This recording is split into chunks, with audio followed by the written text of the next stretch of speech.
Hi guys, good morning. So, ayan. Kanina guys ay gumawa ako ng arrangement dito. Ito siya. Ayan. And mga propagation natin to guys. Ayan, pwede nating benta, ganyan. Kasi syempre, marami na rin tayong mga propagation. So, ayan, para if ever na may gustong bumili, meron tayong mga pwedeng i-alok sa kanila. Ayan. Yan yung ating nagawang arrangement ng ating mga propagation. So, ngayon guys ay nagdidilig ako ng ating succulents. Ayan, dinidiligan ko sila guys kasi ito yung tuyo. And later siguro pag hapon na, ayan, mga 5, mag-ano ako sa kanila. Mag-spray ako sa kanila ng 7 kasi merong may mealybugs dito and then uod. Ayan. And maghahalo na rin siguro ako guys ng fungicide. Kasi ito merong tamang fungus guys Ayan Ayan. So, kailangan nilang matreat bago pa lumala yung kanilang fungus. Yun lang guys yung mahirap talaga dito sa amin kasi mabilis kumalat yung fungus kasi dahil sa panahon nga, panay ulan-ulan, ganyan, ulan-init. Umiinit dito guys pero tama lang yung init dito, hindi gaano kasi palaging makulimlim. Pero ngayon, medyo okay na yung panahon kasi kahit na kumukulimlim, merong init kahit na paano. So, nainitan pa rin yung ating mga succulents dito. So, ayan. Kailangan ko guys diligin yung ating mga mga purple delight kasi tuyong-tuyo yan sila guys. And pwede na silang diligan talaga. Na-sprayhan ko naman na to guys last day. Pero spray lang kasi yung gamit ko. Kagaya nito ngayon, spray lang yung gamit ko. So, ngayon ipupuliso ko talaga sila para yung bagong babies na tutubo sa kanila guys ay mataba. Ayan. Yun nga lang guys, kapag itong spray yung gamit ko, nahihirapan ako. Lalo na kapag kumukuha tayo ng video. Kasi, syempre, isa lang yung kamay na gamit natin. Ayan. So, yan guys, yung mga purple delights natin dito. Kailangan nila talaga ng dilig. Kasi kapag uhaw sila guys, hindi sila magpuproduce ng ng babies. So, nagpuproduce naman sila konti lang pero kapag talagang nakakainom sila, ayan, marami sila guys mag-babies. Kasi na-try ko na din yan guys doon sa Purple Delight ko na nandito sa loob before na pinasok ko tas kinat ko. Napabayaan ko siya guys dito sa loob. Hindi siya nagbe-baby doon sa stem na pinugutan ko. Hindi ko alam kung bakit. Siguro dahil napabayaan ko, sobrang tuyo siya, hindi siya nadidilig. Nilabas ko guys sa rain or shine. Ayun. Ang daming babies ngayon. Ayan. Tsaka ito, kailangan talaga nito guys. Medyo alaga talaga sa dilig itong mga ito kasi ang daming dito, lipropa. Lumalaki na sila guys. So kapag kulang sila sa water, matagal silang lumaki. Ayan. Ito hindi ko pa rin to guys dinidiligan itong mga ito kasi hindi pa sila lahat guys may roots. So ididilig ko sila kapag may roots na talaga. Ko pala muna dun guys yung isa kong succulents nasa white pot. Yan yung kinat ko guys kasi nag-rot yung mother niya. So ang dami niyang babies at tumubo sa ilalim. So yun. Hindi ko na siya ginalaw. At yung kinatan ko sa kanya ay okay naman. Lumalaki na guys yung baby niya. Nakit ko muna dyan guys kasi tingnan nyo naman yung daanan dito. Wala na tayong madaanan na maayos. So nagagalaw ko sila. So kapag dumadaan ako dito ay dahan-dahan lang talaga kasi kapag nagkamali tayo guys, pwedeng masira yung ating mga halaman dito. Ayan. So ito, hindi ko muna to didiligin sila guys. Kasi lalo na ito ngayon Lapit din talaga sila sa fungus itong ating Murasaki and peach snow. So, hayaan ko na lang muna sila guys na tuyo para hindi sila guys mapungus. Ayan, ito lang muna guys yung didiligin ko. Ayan, ganito guys yung pagdilig ko sa kanila kasi hindi ko naman sila pwedeng kunin isa-isa pag umuulan ilalabas. So, kakapagod yun kasi napakarami nila at ang bibigat ng pat nito guys. Yung iba magaan kasi rice hull pa yun guys. Yung rice hull and fresh na rice hull. So yun yung ano nila guys. Pero kasi yung iba dito ay may garden soil na. So dahil meron silang garden soil, sobrang bigat nila guys. Ayan. So gusto ko silang dagdagan ng garden soil itong ibang mga walang garden soil kasi para mas malago sila guys. Kagaya nito, tingnan nyo, yung galing kay Ma'am Nida. Ayan o, tingnan nyo guys. Sobrang laki na talaga niya ngayon. Oh. Kasi, hinayaan ko siya sa kanyang original soil. So, pwede talaga guys sa kanila. Pero, hindi ko ma-recommend sa inyo na ilagay nyo sa rain or shine. Kasi itong akin ay hindi ko naman sila na-try na ilagay sa rain or shine.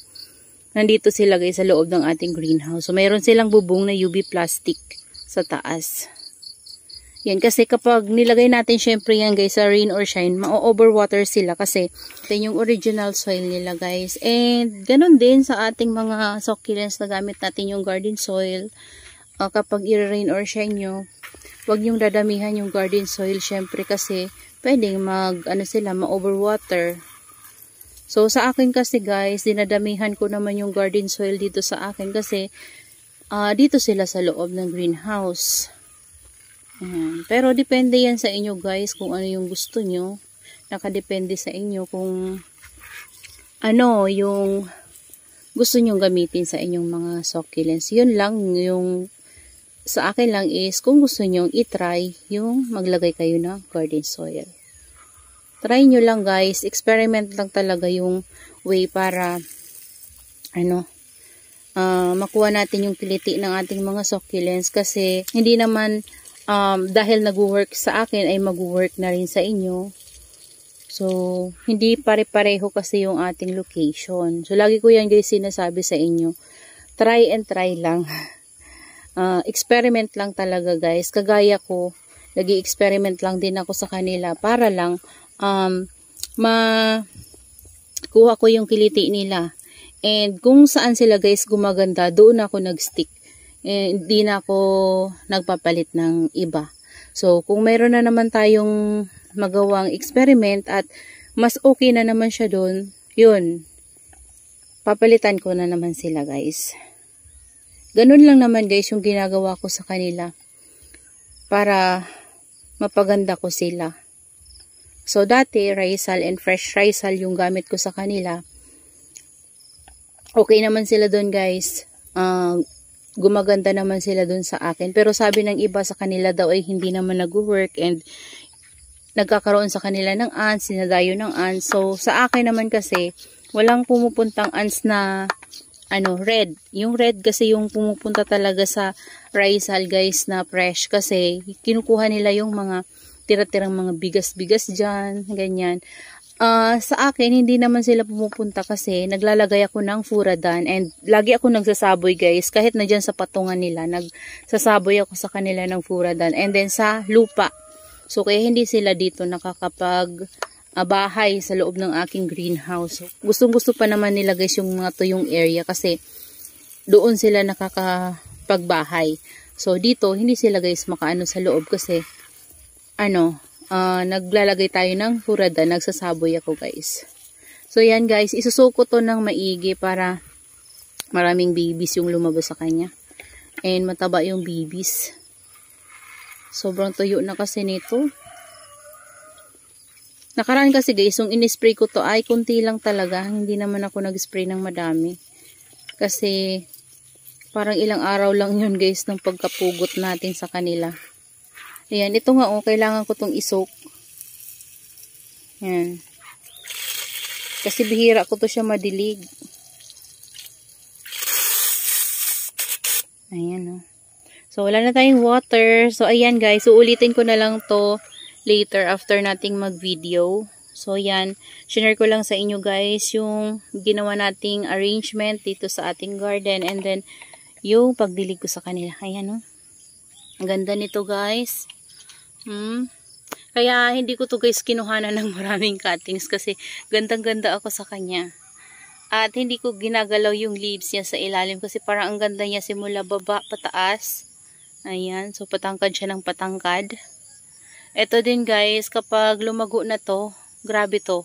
One root lang yan guys ha, ayan o.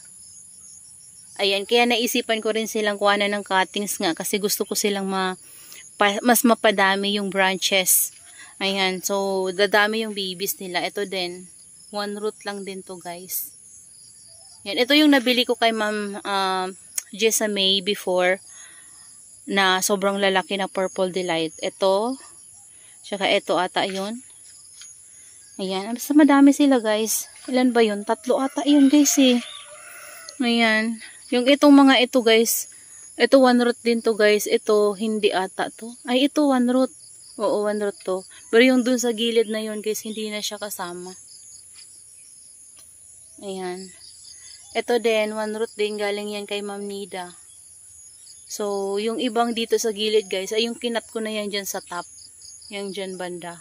Tsaka dun sa gilid. Sinabi ko lang sa kanila yung kinat ko. So, siguro kapag, ano guys, papabayaan ko na to silang lumago. Kapag, lumaki na yung mga babies nila para naman maganda silang tingnan. Kasi ngayon, hindi pa sila kagandahan kasi syempre kinuhanan natin sila ng cuttings. Nandito na yung maganda sa baba. Yun nga lang guys, ano sila, mabababa pa sila kasi syempre, hindi pa yan siya stable. Ayan. Yung ating, ano guys, tingnan nyo, lumaki na siya. Ayan. Malaki na siya dati pero binigyan niya tayo ng new babies. Ala, meron kumain sa kanya guys, oh. Kunin natin. Uod. Ayan, oh, may uod na maliit. Sayang. Inuod guys, may uod na maliit na patay ko na. Ayan, oh, nabawasan tuloy yung leaves niya guys. Ayan, ito sa atin na to guys, tumubo. Ito din nag-grow na siya guys nung nilagay ko sila dito. Nung may garden soil sila guys. Ganda na nila. Ayan, lumalaki na guys yung mga babies niya Ito dito din. Ayan. Ito parang nag-stop yung grow ng mother pero okay lang yan. Kumuha din ulit ako guys ng isang leaves dito Tinatry ko ulit siya i-propagate. Kagaya nito guys, ayan galing yan sa kanya. Natanggal na yung ano niya, natuyo na. Ito pa. At ayun Yan, di ba? Mataba. Ayan. So, gusto ko maparami itong ating silver balm. Yan, mabait siya guys i-propagate through leaves. Ito din pala guys, kailangan kong diligin yung ating mga super balm. Ayan kasi pangit na nito guys. Ayan, kailangan ko siyang diligin. Ito nga guys, sobrang kapal na ni Watching dyan. Ayan. So, hanggang dito na lang muna guys yung ating video. Ayan, didiligin ko muna itong ating mga succulents para makainom sila.